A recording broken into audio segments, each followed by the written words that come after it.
Hey everyone, I just wanted to take a few moments to share my story with y'all. I didn't grow up going to church. I didn't grow up attending church on a regular basis. I didn't have a VBS. I didn't go to camp. I didn't grow up experiencing any of those cool things. My family was Catholic, and even though we were Catholic, we spent all of our Sundays at the baseball field where my dad ran. My dad was an alcoholic, and my mom, she was 18 when she had me.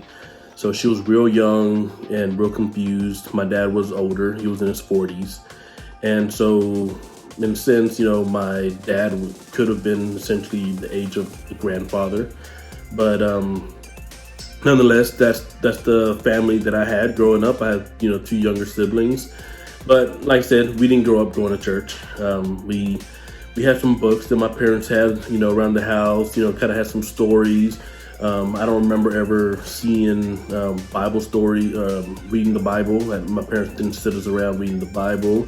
And the weird thing about it is, the one thing, I guess you could say spiritual that was in our house was my dad would pray to himself in front of his meal.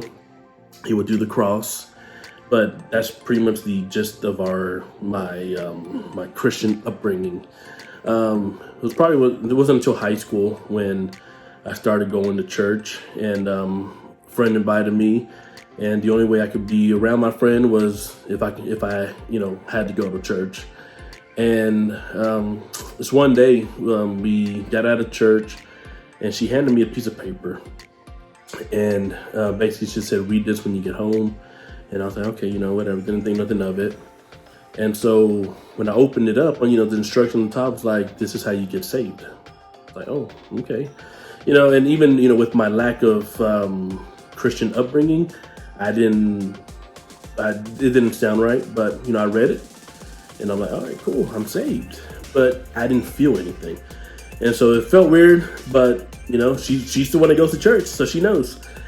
Well, it was probably a few months after that. We had our activity. It was a lock-in. We got to go to putt-putt. Stay up at putt-putt all night long, playing video games, putt-putt all night. But before the putt-putt part, we went to one of the churches, and there was a rally. It was a big rally. I remember there's a whole bunch of kids there. It was packed, it was loud. My first time experiencing that. Like I said, I never experienced camp. So, that's new to me. And so it was really cool. I don't remember the speaker's name. I don't remember the worship band that was up on stage. But I do remember that the message that he gave that night had a life-changing effect on me. I felt the Holy Spirit rush. And even as I speak this, I can feel the rush in the back of my neck. And it's an awesome feeling, the little hairs in the back of my head. But I remember the Holy Spirit coming, touching me, and I turned my life over to Jesus that night. And it's one of those greatest experiences ever. Went to school and I was on fire. I was on fire for God. I wanted to learn and know more. Got to like I said, I was in high school. We started the FCA, Fellowship with Christian Athletes. I was the secretary of the group. It was great until I graduated high school. That's the youth group that I went to. It was a small church, 30, 40 members. And the youth group was maybe made up of like 5 or 6 of us. And 2 of them were college age people. So it was really 4 high schoolers in this youth group. And so once I got out, I quit going just because there was nowhere to go from there. And so I basically just started living for the world. I changed everything that I did. Everything that I was on fire for kind of fizzled out, just because I was trying to make the walk on my own. And I jumped head first into the world, and it was horrible. And and I try to blame God about it. I blame God for changing me or for pulling me away, which we all know it was all me. Well, thankfully for God's faithfulness and for his sovereign, for being God, he was there.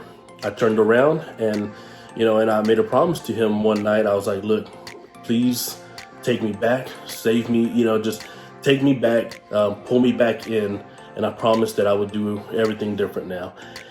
And so that's how he introduced me to Hallmark. And ever since then, I've been trying to do as much as I can to serve him. By no means am I perfect. Do I do everything perfectly? No, I don't.